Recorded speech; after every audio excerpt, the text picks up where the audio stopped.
DraftKings Daily Trot. I'm Jason Gilbo, J Gilbo 11. With me is Russell Clay at Russell J Clay. Taking a look at hitting on DraftKings for tonight's slate. 15 gamers, so definitely some reasonable options. A lot of high totals throughout most parts here, and some decent ballparks to hit in. So overall, there's pretty much a lot for everything here. Yeah, there's certainly a lot to bite off. If it were an apple, there'd be a lot of places to bite.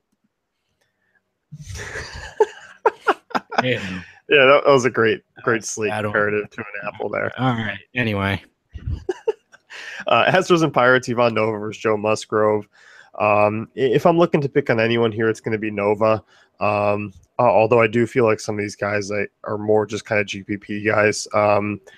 Carlos Correa, Altuve, Springer, I think the usual here are kind of in play. You can look at an Alex Bregman 3,900, but a downgrade in the park factors there in PNC. We saw last night a really low-scoring game, but obviously Nova's not as talented as Talion is. I like this Astros lineup. I'm not worried about it being righty. Obviously, that means they're going to strike out more, but in terms of tournaments, we're not using them in cash anyway, so Correa, Springer, Altuve, I'm okay with them at those prices. Yeah, I am too. Nova's just not the most consistent guy. And we talked about him on the pitching pod as far as maybe being a guy who will pitch a little bit better here, but overall, still home run prone, still pretty average against both sides of the plate. Yep. As far as the Pirates go, I'm not really looking to use them here. I can't make a case for really anyone in this matchup outside of maybe a Polanco at 4,200, but he's pretty much about it. Nah, I'm done with them. Done. I'm going into the optimizer today. First thing I'm going to do is X them out of my slate. I am not touching them. That's the end. Yesterday was the end. I gave them one more shot. They were already done. I gave them one more shot, and now they're really done. So that's the end of that. Yep, I agree. Nationals and Orioles next year, Kevin Gausman versus Reynaldo Lopez. Gausman being a reverse splits pitcher, I think that really does put Trey Turner and Wilson Ramos in play. And Wilson Ramos at that price tag, 3,600, I like quite a bit for value. And even if you wanted to pay up for a Trey Turner, I'm okay with that too. As far as paying up for Murphy and Harper, sure, they are in play in a stack or GPP sense, but I'm not having a ton of exposure. Yeah, Turner, Ramos are the guys I'm really looking at here. Obviously you like Worth a little bit with Gausman's reverse splits, but he's obviously much better against lefties. So I'm going with Turner, Ramos, and Murphy Harpy. They're fine. But certainly expensive, and I think I'd rather go other directions at the top there. Yeah, I definitely agree. And on the Orioles side, Lopez doesn't have a phenomenal sample size. Obviously we saw him coming off a decent start. I still like some of the right-handed bats here, even though they are expensive. Adam Jones, Trumbo certainly still in play. Machado, 4.8. 4.8's reasonable for Machado. I'm always okay if you're going that route. But as far as the other options, Davis at 5.1, Alvarez at 4.9. That's a little up there for my taste. 5.1's a lot. I could see doing Chris Davis in a tournament way, but obviously he's home run or nothing, so it's just tournaments. And as far as Machado, 48, I'm fine with for sure. But other than that, that's tough to pay for this lineup. Yeah, it definitely is. Angels and Blue Jays next year, R.A. Dickey versus Tyler Skaggs. This one I feel like is going to be a tournament game for me. You can kind of mix and match. I don't think I'm going to get the full stack here, but I obviously don't mind some of the righty bats for Toronto against the lefty there. Skaggs hasn't missed a ton of bats, even though his strikeout rate's been up, but obviously we've seen that kind of come back down to earth a little bit here of late. I do think he can kind of run into maybe a little bit of trouble with this front half of the lineup. Would it be weird to go with a Donaldson Encarnacion and then Calhoun Trout, like a little mini game stack? I feel like I kind of want to do that.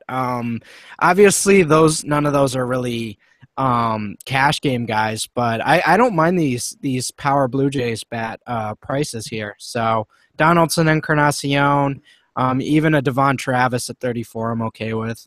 Yeah, I certainly am too. And I'm not going to forget about Melvin Upton, who, was a big part of the reason why the Padres were so good against lefties. He hit lefties really well this year, and obviously has some stolen base upside as well. Even a Tulowitzki at 3,600, at that price, I can see him being worth a look in GPPs. I'm okay with targeting against Skaggs there. Agreed. As far as the Angels, as you mentioned, I mean Calhoun, Pujols, Trout. I think that's probably about it. I'm not going to pay 4,800 for a CJ Crone. That's a little out there for me, but I think the front three are certainly in play.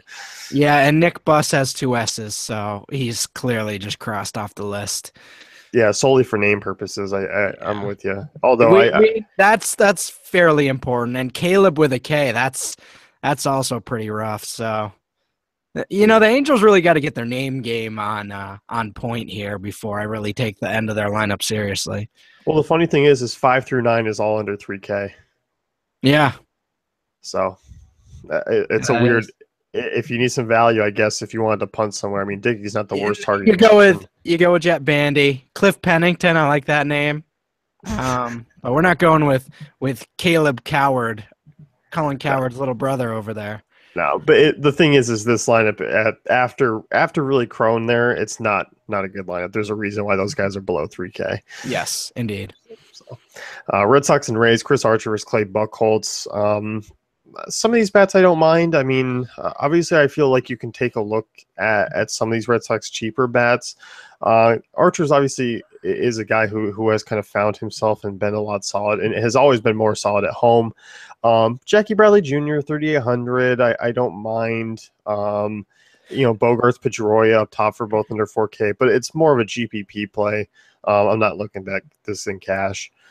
Yeah, again, I think tournaments, there's a lot of you can dip your toes into the water in a lot of these lineups. I certainly don't mind David Ortiz against any righty, especially Archer, who's been sort of home run prone this year. Him and Bradley, I like that matchup. Beyond that, I mean, Xander Bogaerts at 36. I know it's not a perfect matchup, but that price doesn't bother me. Yeah, I don't think so either. I mean, obviously Archer is a guy who, I mean, as you mentioned, a little bit home run prone at times, and there could be some cheap exposure here to the Sox team who have hit him well this year. Mm-hmm. As far as the Rays go, I'm more in on kind of the cheaper bats. I like Kiermaier at 3,700 hitting second. I think that's a reasonable option. Buchholz has struggled against lefties this year. I mean, he struggled against both sides this year, but more so against lefties. Brad Miller, 5,200. I might pay up if I'm going a different route at pitching. I might get some Brad Miller exposure. We've seen his upside. Yeah, and if you play Kiermaier, Miller, Morrison, the 2-4-6, I don't mind that either. I think that's a pretty interesting way to go against Buchholz, and I'm not afraid of using Longoria either. I don't think he's cash consideration, but if you want to go with a tournament race stack, I'm totally fine with that. Yeah, I am too. I mean, obviously both these teams projected for under 4 runs, but also these, the matchups are always kind of a little bit off. You can argue either way, but we've seen the upside that these two teams can bring. Definitely. Rangers and Reds next year. Dan Strader versus Derek Holland. Look at the Red side first. I'm not really on a lot of these guys. I still don't mind Adam Duvall, Brandon Phillips in a GPP sense. That's pretty much about it, though. Yeah, I do like Duvall quite a bit there. But overall, yeah, I think this is more of a tournament lineup. Yeah, I think so. And the Rangers here, I mean, at their prices, I really like a lot. In this ballpark, Straley's been a guy who I think is overachieved. I mean, BABIP is really low. Sierra is around the 4.3 mark. So I do think there is some regression coming for him. It's hard to kind of get away from, the prices of Odor, Beltre, Beltran, Desmond, even a Profar if you wanted to punt second base. Lucroy's your most expensive, but I mean, he's probably been the most consistent in Milwaukee and in Texas this year out of this grouping. Definitely love these prices. Straley has been good, but overall, I think these are certainly nice prices, especially the Beltrans of the world. Yeah, I think so. And in that ballpark, definitely a big upgrade for them. I like them as a stacking sense. I mean, you can get still decent pitching options at those prices. Right. Royals and Marlins, Andrew Cashner versus Yordano Ventura. I'm not the biggest fan of this game as far as offense goes. As you mentioned, Christian Yelich against righties. You talked about him on the pitcher pod. It's really the only one I feel like I have to worry about D Gordon at 4K, it's a price discount. But in terms of a 15 game slate, is he my favorite option? Probably not. No, and yeah, I like Yelich as a tournament guy in the outfield, but overall, I'm not really that interested in this Marlins lineup. I like Ventura there. Yeah, and on the Royal side, I mean, I'm not really on these guys either. Never really a ton of upside, and given Alex Gordon's little hot stretch here, I think 5K was a little bit of an absurd jump up in terms of pricing. Yeah, that's pretty unique there. 5K for the six hitter, because like one good game. But yeah, no, whatever. I mean, I think you can sprinkle in some Royals in pretty much all formats here, but overall, once again, kind of just it's the Royals, you know. Yeah, never really a ton of upside, and I'm gonna walk back your Alex Gordon comments a little bit. I mean, he's had 5 homers in like the last 6 or 7 games, so Whatever. but obviously you're talking about that 2 homer game from Yeah. 2 games ago. I mean, those other 3 home runs didn't affect his price at all. And then that 2 homer game, it jumped up to 5. So I don't know. Whatever. It also has the fact that Andrew Kashner is allowing a 376 WOBA to lefties since last year, so that could also have something to do with it too. That could have something to do with it too. Yeah, no, that's what I was gonna say, but you stole it from me. Phillies and White Sox next here. Jake Thompson versus Carlos Rodon. I know you're a little more intrigued with taking some Phillies one-offs as far as tournament plays go. And you talked about Tommy Joseph and Maikel Franco possibly being two guys to do it with. Yeah, I think they're sort of interesting one-offs. Obviously not going at them in cash games, but those prices are really nice. I think you're looking at Tommy Joseph, solid power for 3,300 there against a lefty. Yeah, and I'll toss in an Aaron Alter hitting third. I don't mind him as well. Rodon, obviously, I do like him as a GPP option, but obviously you can still look at his numbers against righties still a little bit, below average, 355 WOBA, 1.28 home runs per nine in that ballpark. There's certainly some shots with some Phillies I don't mind taking. Definitely. As far as the White Sox go, Jake Thompson's has been a guy to really target against. I mean, allowing a lot of hard ball contact to both sides of the plate. Home runs have been an issue, especially against lefties. So I don't mind Adam Eaton, Melky Cabrera, Morneau, even Frazier at 3.5. I'm certainly okay with using. Yeah, value bats in this White Sox lineup I'm okay with. Obviously, the White Sox have been inconsistent this year, but Morneau's actually been pretty good. Melky, another guy, I might even use in cash. So certainly some interesting options here. I like Adam Eaton at 42 as well. Yeah, I don't mind that. I mean, I think projected for our 5 runs, as you mentioned, this team has been inconsistent, but a matchup that really should push them to score over that 5 run mark tonight. Yep. Tigers and Twins next year. Kyle Gibson versus Anibal Sanchez. I really like these Tigers prices. I think they're a nice mid-range, really friendly run total, decent park to hit in. Obviously, JD Martinez is your most expensive option at 5K, but Miguel Cabrera, Victor Martinez, Maben, Kinsler aren't bad prices in a really solid spot here. Yep. I like these prices a lot. Kyle Gibson hasn't been as bad as we normally expect on a per like outing basis, but there's certainly some games where he just lets it go. And I think these Tigers are a good gamble tonight on having one of those games, especially Victor Martinez, Ian Kinsler. I think those guys are borderline cash options. Yeah, I think so too. And on the other side, I'm not really looking to use a ton of bats against Sanchez, but I think you can fire away with a Max Kepler at 4,400. I mean, obviously Sanchez has been a volatile option this year, but has turned things around a little bit of late. Mm-hmm. So I'm not completely just going after him like I would maybe earlier in the first part of the season. Right, absolutely. Yeah, 4,400. I like Max quite a bit there. Yeah, so I think Twins, I mean, you're kind of probably cooling it a little bit there. Mm-hmm. Yep. Rockies and Brewers, Chase Anderson versus John Gray. And the first one that kind of really popped out to me was Arenado at 4,500 against a reverse splits Chase Anderson in Miller Park. He's obviously on a tear. I like him quite a bit. Yeah, give me Arenado. Give me DJ LeMahieu. I don't care. Give me the righties in this lineup. I'm also okay with Cargo at 48. I think these guys are cash options to me. Yeah, I think so too. I don't mind David Dahl at 4,500. Obviously, if Blackman's not in the lineup, he would be hitting leadoff, which is a solid spot for him. We stolen base upside, power upside. He's been very consistent since coming into the league. Definitely. As far as the Brewers bats go, I'm not really looking to pick on John Gray, but I do like Jonathan Villar's price tag at 4,200. I think it's a really reasonable option. I mean, he crossed the 50 stolen base mark last night. We saw that. We've seen that stolen base upside before, where if he gets on, he's going to run for days. I like that price quite a bit for him, actually. That's not a small amount. That's not a small amount of stolen bases for sure. No, it's not. That's why I mentioned it. uh, as far as the rest of these guys, I can't really get behind them. I think I'm No. just kind of more using Gray here in this matchup. Do you see Braun and Carter as potential home run threats, or is that just something you're completely fading tonight? No, I definitely do. I mean, you can toss them in a GPP, but on a 15-game slate, I mean, they're probably just not going to find their way into my lineups. Yeah, right.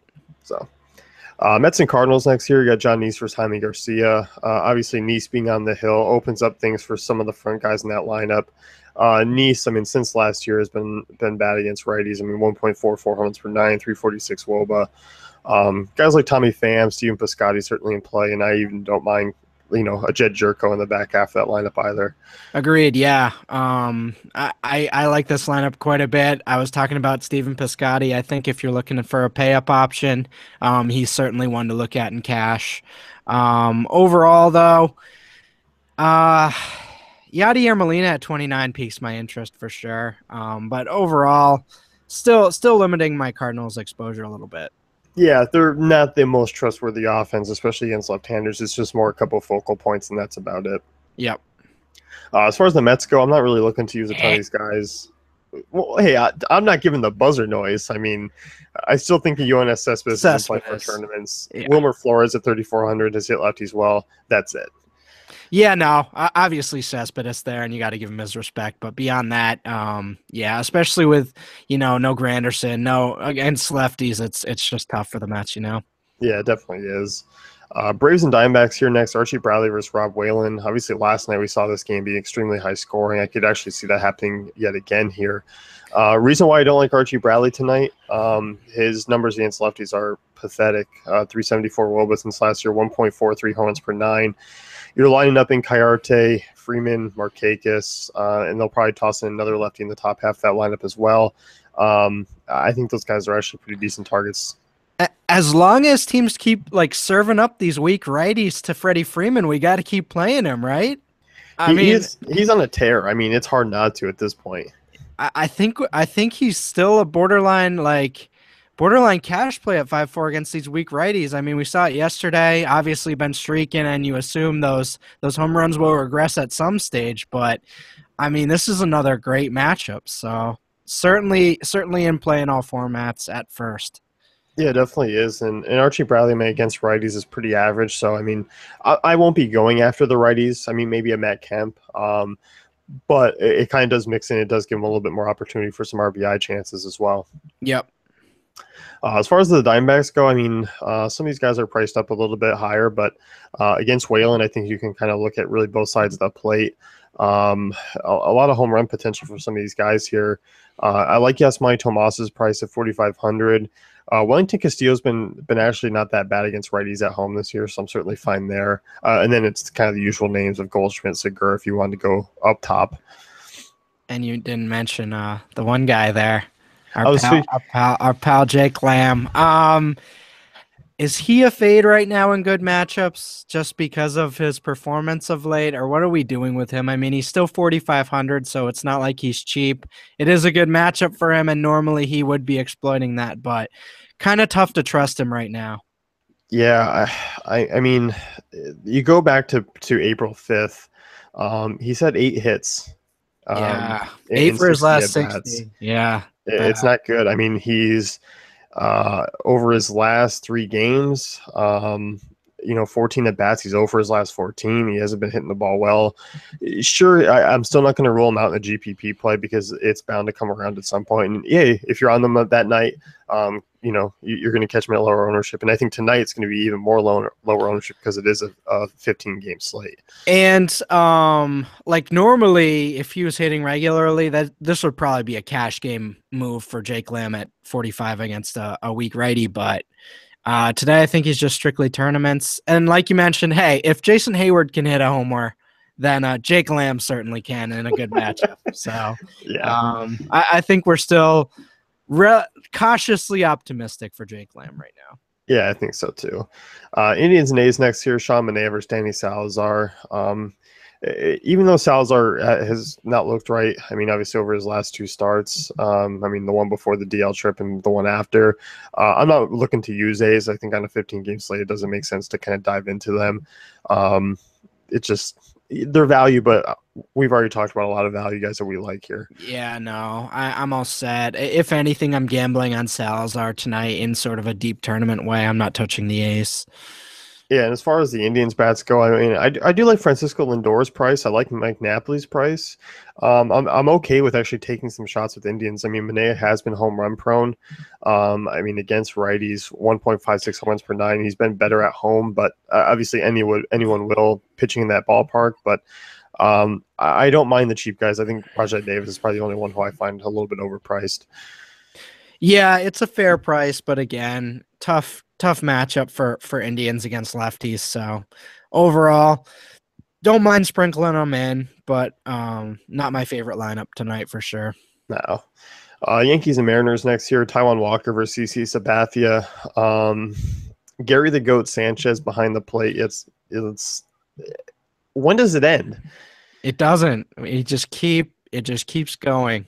It's like Jeff Francoeur in his rookie season. It just keeps coming. He's going to be the next Babe Ruth. But and the thing is, it could happen again tonight. You look at Walker. I mean, is home run prone. 1.43 home runs per nine to righty since last year. Sanchez is in a spot where he's just cash game worthy. I mean, night in and night out, and even has that GPP upside as we saw last night. So I'm okay with using him here. Yeah, I can't. I don't think you can really fade him in cash right now. He's going to be super high owned, so at least you get that advantage even if he doesn't do well. So yeah, fire away. It's fine. It's Gary Sanchez. He's awesome. There's no real argument against him right now, other than the basic regression argument. But that doesn't. That's not a real argument. And as far as the lefties go, I mean, if Ellsbury and Gardner had a little bit more power, I'd be okay with using them. Gregorius and Castro, McKenna, I'm okay with in the GPP value sense. That's about it, though. Yeah, Ellsbury just hasn't done enough for me in terms of multiple base hits this year for me to get excited about him. Yeah, I mean, on the road, those guys don't usually show a ton of upside. No. As far as the Mariners go, I like a couple righties. Franklin Gutierrez, 3,100 for a cheap GPP play against Sabathia, and then obviously Nelson Cruz at 4,700. Yeah, pretty straightforward. I mean, I'm even okay with Cano at 37, but obviously you're leaning towards Gutierrez and Cruz there. Yeah, definitely.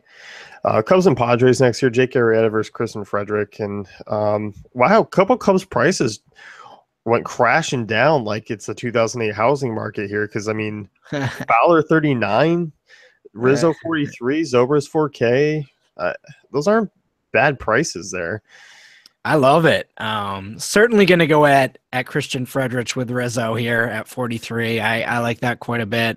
Love Zobrist, love Fowler. They're all going to be super chalky, so I'm in for cash. Yeah, I like them a lot here, and obviously Bryant, obviously your pay up option, but it kind of eases the fit of a stack if you want to, and obviously Rizzo has handled lefties well at times throughout his career, so I'm not scared there, and obviously Petco Park is friendly for lefty power. Yeah, we're good. We're good with that. Top four's cash game, yeah. Yeah, I like them quite a bit here. As far as the Padres go, no real need to make any sort of case for them. Yeah. Dodgers Giants next year. Madison Bumgarner versus Kenta Maeda. This is another one I can't really get behind as far as on a 15-game slate. I don't expect a ton of offense. Pretty low run totals for both these teams. It's just one I'm just kind of staying away from. Agreed. No point in investing in bats in this one. You're going with Maeda or Bumgarner. Well, I'm not going with them. I'm just staying away from this game. Yeah, that's what I meant. Yeah. Sure. Yeah, well, yeah, man, yeah, yeah. That's going to wrap things up with the DraftKings Daily Trot. Be sure to check out dailyfantasycafe.com for all great tools and content.